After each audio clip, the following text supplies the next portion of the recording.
Chaque jour, particuliers et professionnels concluent de nombreux contrats. Le contrat est au cœur de la vie économique et sociale.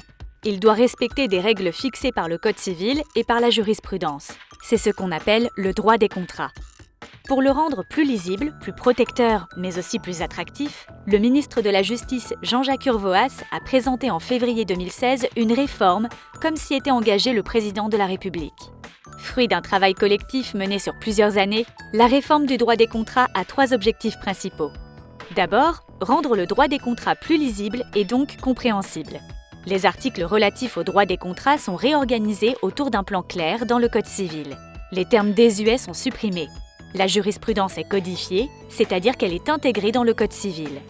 Par exemple, l'exigence de bonne foi lors de la formation du contrat n'était pas inscrite dans la loi. Elle provient de la jurisprudence. Avec la réforme, l'exigence de bonne foi à tout stade de la vie du contrat est introduite dans le Code civil. En pratique, j'achète un appartement avec vue sur mer. Le vendeur sait qu'un immeuble va être construit, bouchant la vue, mais ne me le dit pas. Je n'ai pas raisonnablement les moyens de le savoir. Avec la réforme, le vendeur est obligé de me le dire. Deuxième objectif, rendre le droit des contrats plus protecteur. Ça signifie qu'on crée un encadrement juridique pour protéger la partie la plus faible. Concrètement, une entreprise artisanale familiale rencontre d'importantes difficultés financières. Elle a pour principal client une filiale d'un groupe important.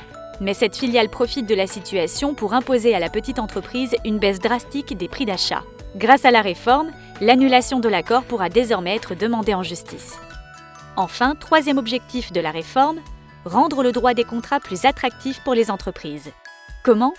En proposant de nouvelles alternatives aux différentes parties à un contrat pour éviter le recours au juge en cas de difficulté.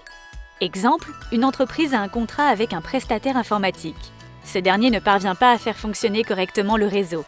Il intervient systématiquement avec du retard. Grâce à la réforme, l'entreprise pourra mettre fin au contrat sans avoir à passer devant le juge et faire appel à un nouveau prestataire.